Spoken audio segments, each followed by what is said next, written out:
Well, hey, all you slump monkeys out there. It is I, your king. Here's my slump monkey logo. Today, I wanted to talk to you about scope of services. Scope of services. Oftentimes, well meaning inspectors will step inadvertently outside of their scope of services. Sometimes on purpose they will. But there's three main ways that I feel that we have stepped outside of our scope of services. My phone will not stay still. I do apologize. But if you noticed, I've actually leveled the camera out because somebody didn't like my nose hair cameras. But that's okay. I do appreciate the comment. Thanks for watching. But there are three ways, main ways that we step outside of our scope of services as special inspectors. Number one, we entangle ourselves in means and methods. Alas, means and methods, they're absolutely none of our business. At the end of the day, how they get it done, you're there for quality assurance, not quality control.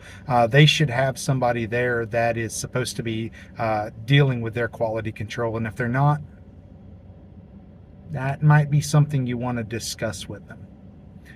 Number two, we dictate changes or additions to design criteria or material types.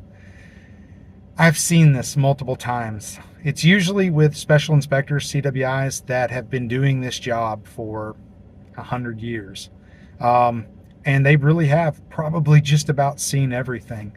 But they'll dictate changes or additions to design criteria or material types. The problem is just because it says CWI on your helmet, just because you carry a certified welding inspector's card and stamp, does not mean you're a structural engineer or an engineer of any type. At the end of the day, buildings are designed by a structural engineer with certain safety concerns, with certain safety parameters in mind. And if we change a single connection, we could isolate a bunch of force somewhere that was not designed to withstand that force, or to hold that force, or to carry that force. So we have to stay within our scope of services, knowing that we are there to observe and report, and we can reject welds. We can reject, if you're a structural steel inspector, you can reject improperly tightened bolts. You can reject the wrong configuration being made. You can reject the wrong hardware being used. You do have a lot of power, but at the same time, you cannot change the design criteria. If it says you're to use A36, you have to use A36, even though you would rather them use grade 55. They have to use A36. The third way that we step outside of our scope of services is we alter the minimal acceptance criteria. We all know we love to see beautiful stacked dimes when we walk out on a project. As a structural steel inspector, I rarely see the level of work that I saw in petroleum and industrial.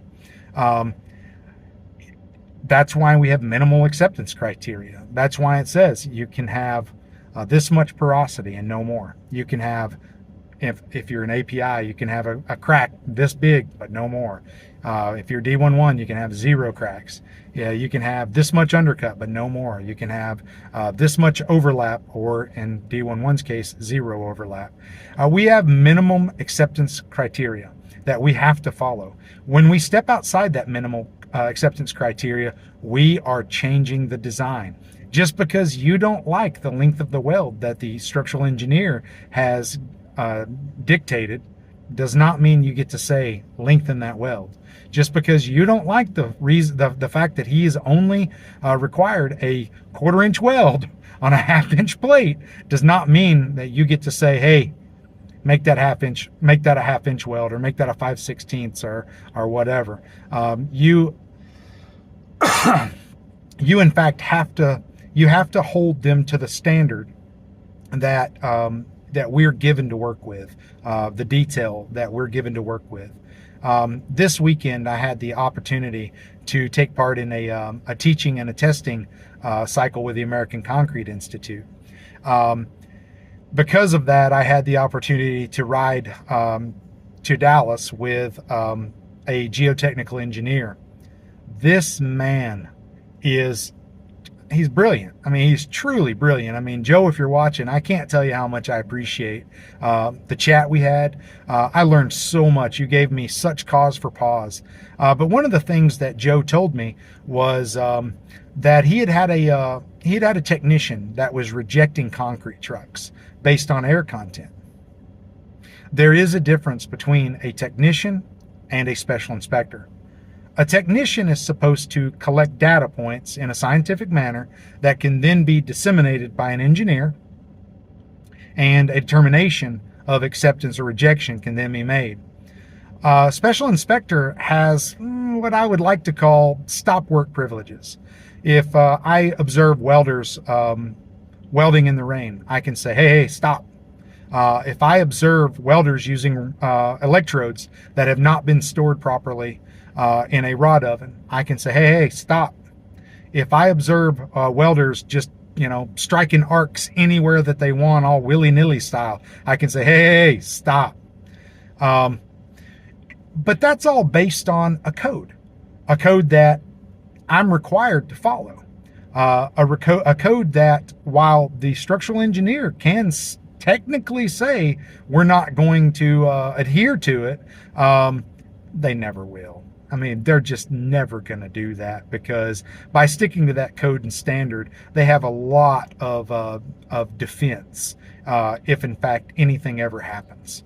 Our job as special inspectors are to know our place.